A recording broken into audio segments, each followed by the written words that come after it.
The Untold Revolution: How Black Women Entrepreneurs Are Redefining Success on Their Own Terms. Thank you all for being here today. I'm truly honored to stand before you to share some extraordinary insights from my recent interview with Christine Craig, a visionary researcher and advocate whose groundbreaking work has been documenting the remarkable journey of Black women entrepreneurs across America. Christine isn't just collecting data, she's illuminating an entirely new paradigm of business leadership that has remained invisible to mainstream narratives for far too long. Her tireless dedication to amplifying these voices has created ripples of transformation throughout our economic landscape, challenging the very foundations of what we believe about entrepreneurship, resilience, and collective advancement. Let me start with something that might shock you. We've been sold a myth about entrepreneurial success, a fairy tale, really. The story goes like this: identify a market opportunity, secure substantial funding, scale rapidly, and exit with a massive profit. It's the narrative we've internalized. The lone genius with the brilliant idea who attracts millions in venture capital and disrupts an industry overnight. This is a formula we've been taught to worship, to aspire to measure ourselves against.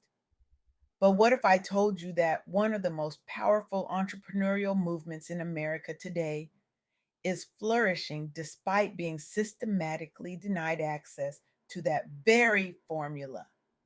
Here's the reality Christine Craig's research has uncovered. Black women are currently driving the surge in new business creation in America, accounting for an astonishing 89% of net new women owned firms established daily. Let that sink in for a moment. Nearly 9 out of 10 new women owned businesses are being created by Black women. Yet these same entrepreneurs face loan denial rates of 25% compared to 19% for men. They receive approval percentages of just 45% versus 55% for others. And when it comes to venture capital, the numbers are even more staggering, with only 0.27% of all VC funding going to startups founded by Black women as recently as 5 years ago. The conventional wisdom would suggest this should lead to failure, to stagnation, to giving up. But something remarkable is happening instead. Despite these barriers, Black women owned businesses have achieved an average revenue increase of 32.7% in recent years. This isn't just surviving against the odds. This is thriving by completely redefining what entrepreneurial success looks like. This is revolution disguised as entrepreneurship. What Christine Craig's research reveals is that when traditional support systems fail, innovation doesn't disappear, it transforms. When conventional doors remain closed, new pathways emerge. And these pathways aren't just alternatives, they represent a fundamentally different model of business growth that challenges everything we think we know about what drives success. Let me share three key insights from our conversation that should make us all question our assumptions about entrepreneurship. First, Black women entrepreneurs are building collective ecosystems rather than pursuing isolated individual achievement. Success isn't measured solely by personal wealth accumulation, but by creating networks that amplify opportunities for others. This isn't just about building a business, it's about building an entirely new system where everyone can thrive. Second, systemic barriers persist, but so does growth. Even though Black founders face significantly higher hurdles at every stage of business development, they're leading some of the fastest growing segments in entrepreneurship today. This isn't happening because the system is working. It's happening because these entrepreneurs are working around, through, and beyond the system. And third, representation matters at every level of the entrepreneurial journey. The path from founding to funding to exit is profoundly shaped by who holds power in investment decisions, with fewer than 10% of entrepreneurs being Black and less than 4% of venture capital general partners identifying as Black. Increasing representation isn't just about equity, it's about unlocking broader economic growth for everyone. These insights don't just challenge our conventional understanding of entrepreneurship, they shatter it completely. Let me illustrate this with three powerful stories Christine shared with me. Imagine being Natalie Madeira Cofield. You've worked hard, built your credentials, pursued your entrepreneurial dreams, only to discover that the support systems you need simply don't exist for someone who looks like you. The traditional networks, the mentorship opportunities, the cultural understanding of your unique challenges, all missing. What would you do? Accept this as reality? Struggle alone? Natalie didn't either. Instead, she founded Walker's Legacy, a national professional collective specifically designed to empower multicultural women entrepreneurs. Named after Madam C.J. Walker, the first female self made millionaire in America, this organization was created out of necessity when Natalie recognized the lack of culturally relevant support structures during her own entrepreneurial journey. Over the past decade, Walker's legacy has supported thousands with education on accessing capital and scaling businesses. Participants report higher business survival rates compared to national averages. They've expanded into over a dozen US cities, formed partnerships with major corporations, and helped shift industry norms toward more inclusive entrepreneurship ecosystems. This isn't just a success story, it's a complete reimagining of what success looks like. It's about recognizing that when the existing system fails you, the most revolutionary act is to build your own. Or consider Arian Simone's journey. After graduating college, Arian launched her first business, only to face rejection after rejection from mainstream venture capitalists. Despite her qualifications, her business plan, her vision, the doors remained firmly closed. But Arian didn't internalize those rejections as personal failure. She recognized them as systemic failure. And rather than accepting this reality, she decided to transform it by co founding the Fearless Fund, an investment vehicle specifically focused on businesses led by women of color. The Fearless Fund has since raised millions from institutional investors and invested in dozens of high growth companies across tech, consumer goods, and healthcare sectors, all led by minority female founders. They've gained national media recognition, seen portfolio company exits, proving market viability, and spurred additional funds targeting similar demographics nationwide.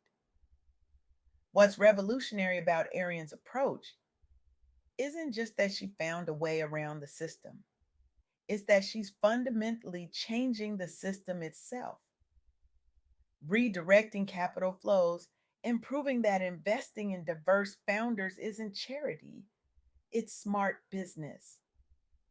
And then there's Monique Rodriguez, founder of Miel Organics. After experiencing a devastating pregnancy loss, Monique found herself searching for quality hair products suitable for her hair type during this deeply vulnerable time. When she couldn't find what she needed, she began creating her own formulations in her kitchen. But Monique faced a beauty industry with entrenched racial bias and limited access to major retail distribution channels. Rather than accepting those limitations, she leveraged social media storytelling, targeting underserved consumers directly online via influencer partnerships. The result? Within just 7 years, Miel Organics became one of America's fastest growing beauty brands, serving textured hair needs nationally. The company eventually expanded into big box retailers nationwide before an acquisition deal reportedly valued at over $100 million dollars with Procter and Gamble. What makes Monique's story so powerful isn't just that she built a successful company, it's that she did so by creating authentic connection between her identity and her community's needs, proving that scale is possible even without initial institutional backing. What these stories collectively demonstrate is something profound. When faced with systemic exclusion, these entrepreneurs didn't just find workarounds, they created entirely new models that may actually be more resilient, more community centered, and ultimately more sustainable than traditional approaches. They're not just succeeding despite the system. In many ways, they're succeeding because they've built something better than the system. This challenges our fundamental assumptions about what drives business success. We've been told that entrepreneurship is primarily about individual vision, risk taking, and execution. But these stories suggest something different, that entrepreneurship can also be about collective advancement, shared resources, and community transformation. We've been told that the path to scale requires massive capital investment early on, but these entrepreneurs show that authentic connection to underserved communities can create powerful growth engines that eventually attract mainstream attention. We've been told that business success is measured by rapid growth and profitable exits. But these leaders demonstrate that success can also mean creating sustainable enterprises that solve real problems for communities while building generational wealth and opportunity. This isn't just a different path to the same destination, it's a reimagining of the destination itself. And here's where this becomes relevant for everyone in this room, regardless of your background. The insights from Christine Craig's research don't just reveal how one group is overcoming barriers, they point toward a more holistic model of entrepreneurship that might better serve us all in creating a more inclusive economy. What if we all approach business with this mindset of collective advancement rather than just individual achievement? What if we measure success not just by financial returns, but by community impact? What if we recognize that the most innovative solutions often come from those who have been systematically excluded from traditional pathways? The data is clear. When we exclude certain groups from full participation in our economy, we all lose out on innovation, growth, and prosperity. But the flip side is equally powerful. When we create pathways for everyone to contribute their unique talents and perspectives, we all benefit from the resulting creativity and resilience. So I challenge you today, how will you leverage your unique experiences, not just your credentials, to build collaborative spaces that break down systemic barriers? What assumptions about success are you clinging to that might actually be limiting your vision? And most importantly, what step will you take tomorrow? Not next year, not someday, but tomorrow, to support an entrepreneur who doesn't look like you, think like you, or come from your background. Because the revolution happening in entrepreneurship right now isn't just about who gets funding or who builds successful companies. It's about fundamentally reimagining what business can be in our society. It's about recognizing that perhaps the most disruptive innovation isn't a new technology or business model, but a new understanding of what truly drives human creativity, collaboration, and growth. The future belongs to those who can see beyond the limitations of our current systems. And if the remarkable success of Black women entrepreneurs, despite overwhelming odds, teaches us anything, it's that the most powerful innovations often come not from those with the most resources, but from those with the most resilience, the deepest community connections, and the courage to imagine something entirely new.